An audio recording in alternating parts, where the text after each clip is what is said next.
আমি একটা রিক্সা চালাক ভাই, ভাড়া রিক্সা চালাই, ফায়ার রিক্সা চালাই, এটা সবাই অনেকে জানে, ঠিক আছে, আবার অনেকে জানেও না। তে এই বাসার মাঝে আমি ভাড়া থাকি 4,500 টাকা মাসে দিই। এখন ভাই আমি গরিব মানুষ, এটা সবাই জানেন, চাইলেও করে আমার এই সিনেমিনি খেলতেছেন। কি লিগে সিনেমিনি খেলতেছেন? এই যে আইডিটা দেখতেছেন, এই আইডিটা 2 দিন পর পর আমার হ্যাং করে দেবা, রিপোর্ট মারে, এগুলো মারতেছে। কি লিগে মারতেছেন এগুলো? আমরা কি কারণে মারতেছেন?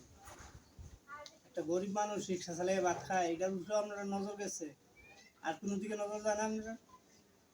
হ্যাঁ, আমি 4টা ডাইল ভাত খাওয়ার চেষ্টা করতেছি, এর ভিতরে আপনারা বাবা ডুবাই দিলেন। এটা কি আপনারা বিবেক বিবেচনা কয়?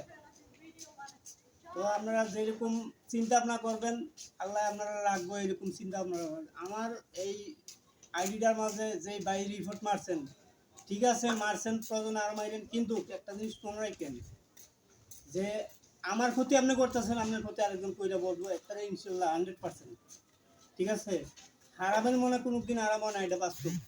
তবে আপনার মনেও আরাম হইতো না, আপনার জীবনে আরাম পাইতেন না, এটা বাস্তব কথা। ঠিক আছে, তো আমার আইডিয়া যারা এই রিপোর্ট মারতেছেন যে বা হ্যাং করতেছেন, তাদের উদ্দেশ্য বলতেছি, আমার ক্ষতিটার করার চেষ্টা করবেন না, না করে একটু বাড়ার চেষ্টা করেন, ভালো পথে যাওয়ার চেষ্টা করেন, মানুষের লোকে মানুষ চলার চেষ্টা করেন, অমানুষ হইন না। ঠিক আছে, অমানুষ না হইয়া যে একটা মানুষের উপকার করার চেষ্টা করেন, বিপরীত কোনো করার চেষ্টা করেন, ভালো করার চেষ্টা করেন। ভালো থাকেন, আল্লাহ হাফেজ।